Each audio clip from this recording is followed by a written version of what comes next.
Cana. Assalamualaikum. Pak Ibrahim. Assalamualaikum. Pak Ibrahim. Waalaikumsalam. Oh, kau Pak Danish. Anak aku ni. Dari petang tadi tak balik. Ada kat rumah kau? Anak kau? Ha. Ada je tu. Duduk main dengan anak aku.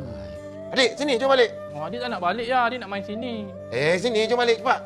Tak nak. Dari petang tadi lagi tak mandi tu. Alah, biarlah dia main sini dulu. Lagipun dia dah mandi tu. Ha, tu tengok pakai baju anak aku lah tu. Dia mandi lanjir dua tu. Dik, jom balik jom Nah, biarlah dia nak main je tu. Ni, kau masuk minum air dulu. Aku buatkan. Tak apalah, aku kejap je ni. Dik, jom balik jom. Alah, kau ni Pak Danish. Macam tak biasa pula. Meh, masuk. Aku buatkan air. Kejap je. Iya ke ni? Iya. Sekejap je Ha, masuk. Adik, jom balik. Duduklah Pak Danish. Amboi, seronok lah duduk kat rumah orang. Dapat main. Kalau duduk kat rumah sendiri ni, aku dah suruh buat matematik dah ni. Pak Danish, duduk. Ni rumah aku biar ada adab sikit. Ha, duduk.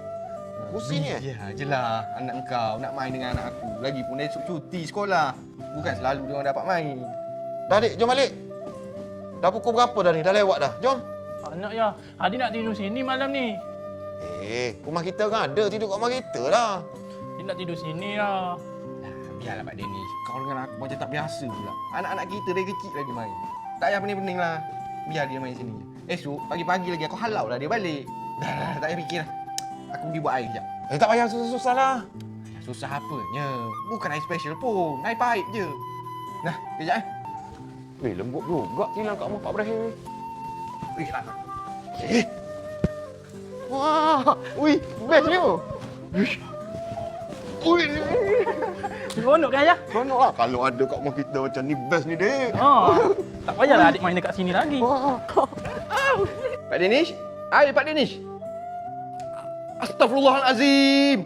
Dah buang tebiat ke pun kau ni Pak Danish? Tak Pak Ibrahim. Aku test tilang kau je ni lembut lah. Mesti mahal kan? Mahal lah. Aduh, kau ni. Tak apalah. Dik, jom balik. Tak nak. Kan adik cakap nak tidur sini. Alah, jomlah balik tidur kat rumah. Tak nak tidur sini. Pak Ibrahim. Aku tumpang tidur sini jugalah. Tak ada. Anak kau sudahlah tidur rumah aku. Kau pergi balik. Aku takut tidur seorang. Petang tadi aku tengok Misteri Nusantara.